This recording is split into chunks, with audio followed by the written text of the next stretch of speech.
451 millions, c'est le budget que la région Pays de la Loire consacre au transport et à la mobilité. Cela représente près de 90 000 voyages par jour, hors transport scolaire. Et cela méritait bien donc que l'on s'intéresse à l'organisation de ces transports et à la répartition de ce budget. Et on va le faire avec Roch Brancourt, qui est vice-président à la région en charge des infrastructures, des transports et de la mobilité durable. Roch Brancourt, bonjour. Bonjour. 451 millions, cela représente quel pourcentage du budget global de la région ? Ça représente à peu près un peu plus d'un tiers du budget de la région. Et c'est le principal budget avec la gestion des lycées au sein de la région, puisque c'est une des principales compétences aussi de la région des Pays de la Loire. Il n'y a pas de baisse de dotation prévue là ? Alors on a fait quelques économies quand même, mais en pourcentage un peu moins que sur d'autres politiques. Néanmoins, on cherche aussi à faire quelques économies, mais sans diminuer l'offre de transport au bénéfice des habitants.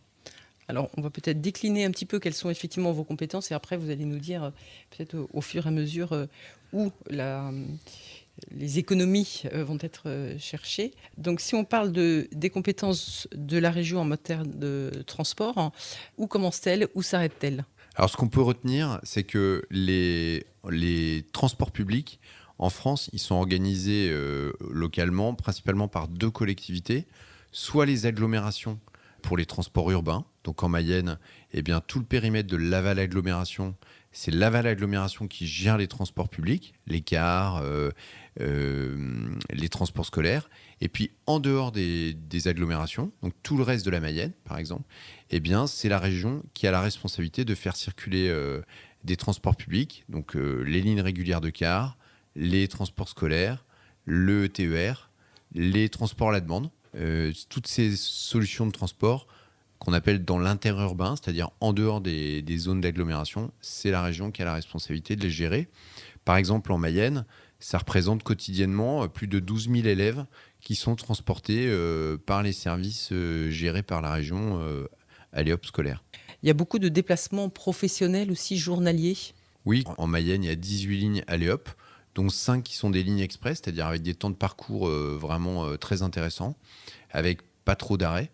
Il y a entre 1 et 10 allers-retours par jour, ça dépend des lignes, pour pouvoir essayer de répondre aux besoins de déplacement quotidien des habitants, notamment pour le domicile-travail, ou pour aller prendre un train à la gare de Laval, par exemple, ou des choses comme ça, ou dans d'autres gares de la Mayenne. Vous êtes en charge aussi de Roch Brancourt de la mobilité durable. Les cars, je crois que vous essayez de les rendre le plus vertueux possible et le plus décarboné possible. Absolument. D'abord, ce qu'il faut savoir, c'est que progressivement, les motorisations diesel sont de moins en moins émettrices de CO2. Ça, c'est la première chose. Donc, chaque changement de car, il y a des cars diesel qui sont moins polluants.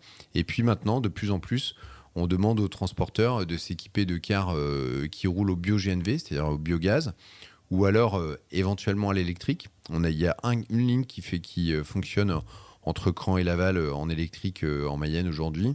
C'est relativement rare encore les cars électriques parce que d'abord, il faut savoir que c'est des cars qui viennent de Chine ou d'Asie.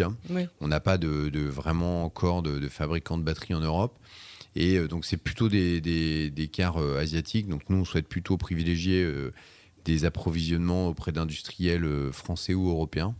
Et puis, donc, c'est plutôt le biogaz qui tient la corde pour décarboner les transports par car aujourd'hui. Et puisqu'on parle de mobilité durable, on aurait tendance à privilégier le train. Alors ça aussi, c'est une compétence régionale.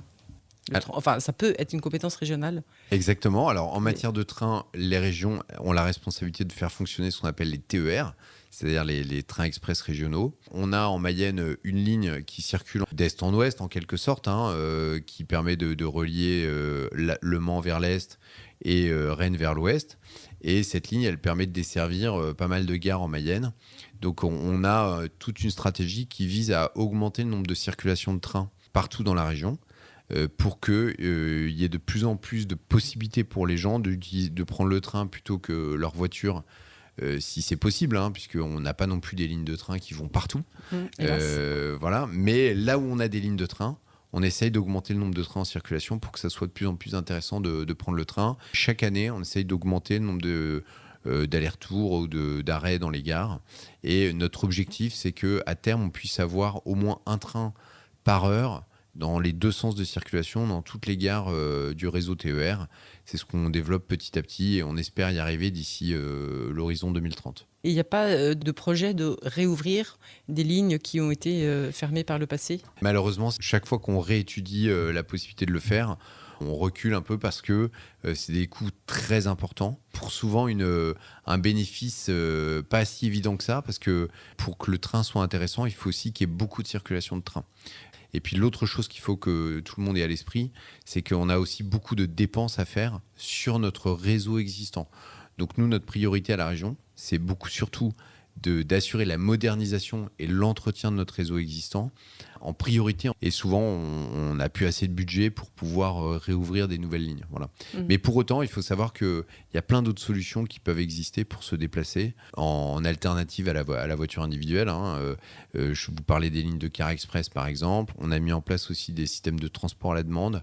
Il y a des solutions qui existent, qui sont souvent pas très connues et qui sont très intéressantes aussi, que ce soit financièrement et aussi en bilan carbone, en quelque sorte, pour se déplacer plutôt que la voiture individuelle. Notre but, c'est de le développer de plus en plus. Roch Brancourt, vous parliez de l'entretien du réseau. Mais alors justement, ça m'amène à une question.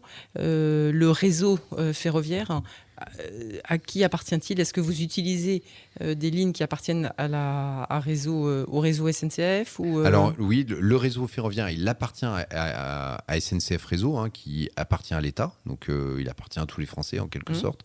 Et c'est vraiment l'État et SNCF Réseau qui ont la responsabilité de financer son entretien et sa modernisation.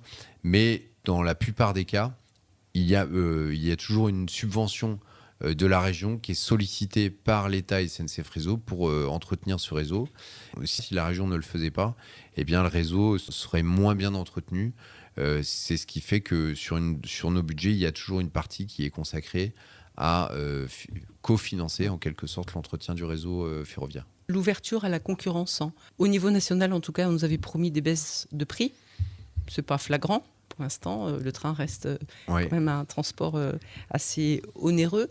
En région, comment ça peut se concrétiser ? Je pense qu'il faut déjà distinguer les lignes à grande vitesse, les lignes nationales et les TER. Il y a beaucoup de possibilités tarifaires qui font que le prix du TER reste quand même accessible. Oui. Et la deuxième chose, c'est que l'ouverture à la concurrence, son objectif, c'est pas tellement de faire baisser les prix, c'est plutôt de pouvoir, pour le même coût, pour les collectivités, pour financer plus d'offres de trains en circulation. C'est vraiment ça l'objectif de l'ouverture à la concurrence. En clair, quand demain on met en concurrence la SNCF pour faire fonctionner les TER, eh bien c'est pour avoir la possibilité de choisir un opérateur, soit SNCF, soit un autre, comme Transdev ou RATP. Il y a d'autres entreprises publiques ou semi-publiques qui peuvent faire circuler des trains, qui nous proposent pour le même coût de faire circuler plus de trains. Et aujourd'hui, on en est où dans ce processus ? Alors, on a commencé à lancer des appels d'offres qui sont ouverts à la concurrence. C'est-à-dire que ça reste la collectivité, ça reste un service public qui est financé par le budget régional. Et on a commencé à lancer des appels d'offres. Donc, autour du sud de Nantes pour une partie du réseau TER. Et d'ici 2032, eh bien, on va mettre en concurrence la SNCF pour l'exploitation de tous les trains qui sont situés sur cette ligne entre Laval et Rennes. Et on aura l'occasion, je pense, d'en reparler. À ce moment-là, oui, tout à fait. Roch Brancourt, on a parlé du transport des voyageurs, que ce soit les scolaires ou les particuliers, les individuels. On a parlé de transport routier et de transport ferroviaire. Mais il nous reste encore le transport des marchandises, le transport, pourquoi pas, maritime, et puis enfin le trafic aérien, dont on pourra parler la semaine prochaine avec vous, toujours vice-président de la région en charge des transports, des infrastructures et de la mobilité durable.